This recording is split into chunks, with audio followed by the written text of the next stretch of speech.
மனுஷன் இறந்தா பிறக்குது ஆதியில இருந்து நடந்து கொண்டு தானே இருக்கு. அப்படி என்ன இப்போ அதிசயமா நடந்து போச்சு? ஏன் தெய்வங்கள் தான் அவதாரம் எடுக்கணுமா? மனுஷனுக்கு அந்த வாய்ப்பு இல்லையா? அனைவரையும் பள்ளிக்கூடத்துலவே படிக்க சொன்னேனே, நல்லா படிக்கிறீங்களா? வாத்தியாருக்கு நல்லா மரியாதை கொடுக்குறீங்களா? மனித உரிமைக்கும் 1098 அப்படிங்கிற எண்ணுக்கும் அடிக்கடி போன் போடுறீங்களாமே. அவங்க என்ன உங்களை சித்திரவதை பண்ணவா பள்ளிக்கூடத்துக்கு வராங்க? அரசு இலவசம் எல்லாத்தையும் அள்ளி தந்தா விடுப்பெடுத்துட்டு வீட்டுல இருக்குது நல்லாவா இருக்கீங்க? ஒழுக்கம் கெட்டு போச்சுன்னா அப்படி படிச்சு என்ன பிரயோஜனம்? போங்க போங்க, இப்ப எல்லாருமே படிங்க.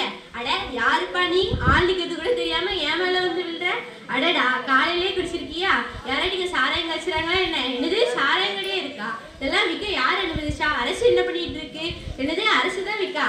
அன்னைக்கு நானும் பெரியாலும் அவ்வளவு போராடி கல்லுக்கடை மறியெல்லாம் பண்ணி சாராயத்தை ஒழிச்சா மறுபடியும் அதை கொண்டு வந்துட்டீங்களா? குடியை கெடுக்கும், குடிப்பழக்கம் உடலுக்கு தீங்கு தரும் அப்படின்னு விளம்பரம் பண்ணா மட்டும் போதாது, அதை நடைமுறையிலையும் பயன்படுத்த வேண்டும். அப்பனை குடிக்க வச்சுட்டு மகனை பள்ளிக்கூடத்துக்கு அனுப்புற அவனை அநாகரிகமான செயலை நான் ஒருபோதும் செய்ய மாட்டேன் மக்களே. அன்னைக்கு சொன்னது எனக்கு இன்னும் ஞாபகத்துல இருக்கு. நீங்க மறந்துட்டீங்களா? மக்கள் தப்பு செஞ்சா ஆட்சியாளர்கள் நாங்க கேட்போம், ஆட்சியாளர் தப்பு செஞ்சா மக்கள் நீங்க தானே கேட்க வேணும். வாக்குரிமை உங்ககிட்ட தானே இருக்கு. அது 500க்கும் 1000க்கும் விற்கிறதுக்கு அது என்ன கடவுளான்னு கேட்கேன். வேலைக்கு இருக்குதானமான இருக்கு. ரயில் பெட்டி தொழிற்சாலை, சுரங்க ஆலயம், சர்க்கரை ஆலயம், இப்படி பல ஆலயங்களை கட்டி வச்சேனேன். அதெல்லாம் அவங்க நல்லதுக்கான தானே? உங்களுக்கு அது பயனுள்ளதா இருக்கா? சரி, நீர் மின்சாரம்லாம் உங்களுக்கு கிடைக்குதா? நான் கட்டி வச்ச அணைக்கட்டுல இருந்து நீர் மின்சாரம் எடுக்கீங்களா? நதி நீர் பங்கீடு பற்றி மத்திய அரசிட்ட பேசி ஒரு முடிவுக்கு கொண்டு வாங்க. என்ன நான் ஆளுங்கட்சி நான் எதிர்கட்சி அப்படின்ட்டு பார்க்காம நம்ம அனைவரும் மக்களுக்காக ஒன்று கூடி உழைக்க வேண்டும். ராந்தால் போட்டு பேசுற அந்த காலத்திலேயே தமிழ்நாட்டு நிலைமையை இந்தியாவோடு இருக்க தலைவர்கிட்ட சொல்லி நான் உதவி கேட்டேன். பிரதமர் என்னோட செயலை பார்த்து தமிழ்நாட்டுக்கு வேண்டியதை செஞ்சு தந்தார். அதே போல இன்னைக்கும் கேளுங்க, நம்ம பிரதமர் செஞ்சு தருவாருங்க.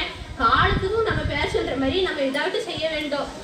சட்டசபையில ஆளாளுக்கு போனை வச்சுட்டு தெரியுறீங்களே, யாராட்டும் முகம் கொடுத்து பேசிக்கிட்டீங்களா?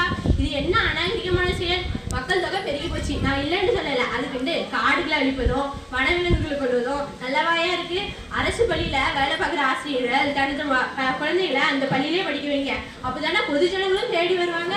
கூவி விற்கிறதுக்கு கல்வி என்ன கடைசிறக்காண்டி கேட்க மக்களுக்கு வேலை செய்யலாம். கலெக்டர்ல இருந்து அத்தனை அதிகாரி இருக்காங்க. முதலமைச்சரும் அமைச்சரும் வந்தா ஏன் அவ்வளவு பகட்டா பண்றீங்க? 10-15 காலில் ஊர்வலமா இருந்து பெருமை இல்லை. 10 பேர் நம்மளை மதிக்கிற மாதிரி நடக்கணும், அதுதான் பெருமை. கல்வி வளர்ச்சி நாள் நான் பிறந்தனால கல்வி வளர்ச்சி கொண்டாடி நீங்க அறிவிக்க மட்டும் போதாது. அது உங்க வாழ்க்கையில ஏதாச்சும் மாற்றத்தை ஏற்படுத்திருக்கணும். நான் சொன்னது புரியுதா? ஆகட்டும்.